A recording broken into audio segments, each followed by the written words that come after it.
welcome to the channel. In today's video, I'm going to talk to you about two non-comedogenic natural butters for making beauty products. So if you want to make beauty product for acne prone sensitive skin, these two butters will really help a long way. So if you don't know what non-comedogenic ingredients means, they are substances that do not clog pores and have a comedogenic rating of 0. Even though some people say 2, but to me, I like ingredients that have comedogenic rating of 0. I do not go more than that. If any ingredient has a comedogenic rating of more than 0, like between 1 and 2 and so on, I don't use them for making acne prone for making beauty product for acne prone sensitive skin. So in this video, I'm going to talk to you about two butters, and I'm going to give you tips on how to use them for making beauty products. So number one butter I'm going to talk about, it's not that common, it's called Hokum Butter. Hokum Butter is derived from the seeds of the Garcinia indica tree. It originated from India.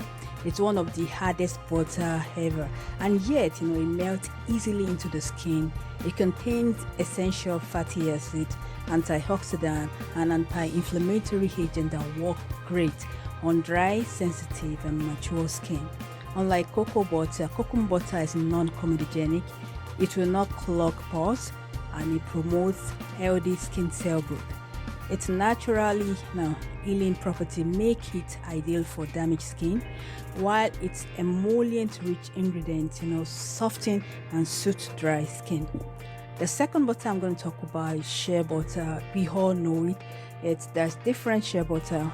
There are some that are made in Ghana, some in Senegal, some in Nigeria. So depending on where they're made, they name those butter after them. So the most popular is the one that hails from West Africa, especially in Ghana. Shea butter is extracted from the nuts that grow on shea trees in West Africa. These nuts contain powerful antioxidant and anti-inflammatory properties that heal, hydrate, dry, sensitive, and aging skin. Shea butter also helps treat chronic skin conditions such as psoriasis and eczema.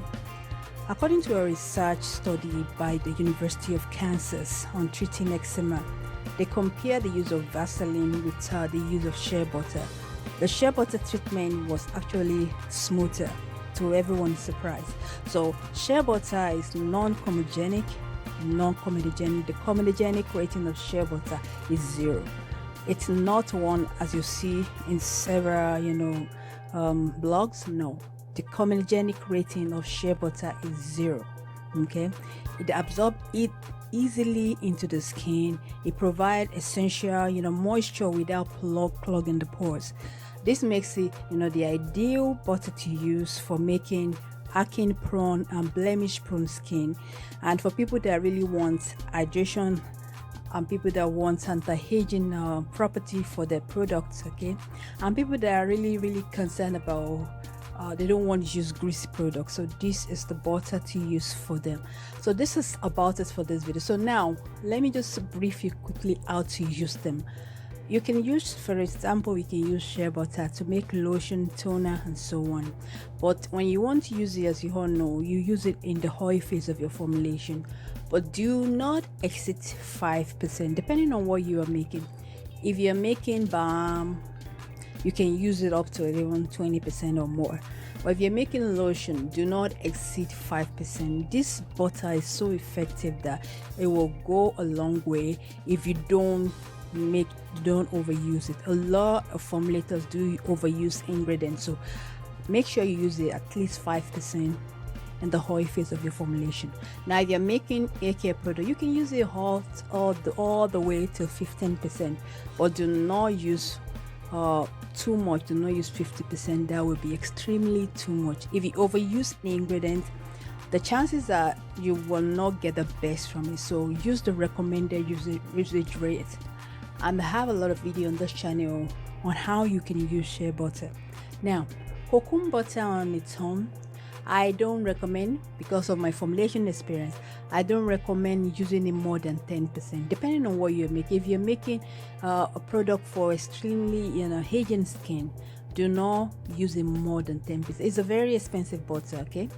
So don't use it more than 10%. Too much of this hard butter can result in hardening of your product, okay? It can let the viscosity be too much and you won't even like it, depending on what you are making. But do not overuse this butter. Do not use Hokum butter more than 10% in your lotion or body butter. It's best used for making body butter, okay? So this is about it. All other butters so far are comedogenic, okay? So meaning they have the tendency to cause breakouts, okay? So that's why I always recommend, if you're making any product for sensitive, acne prone and blemish prone skin, use these two butter.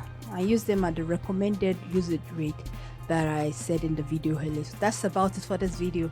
If you have any question about using Hokum butter or Shea Butter in your formulation, this is a channel to be.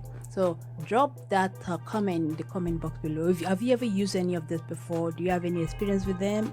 Any recommendation you want to share with others?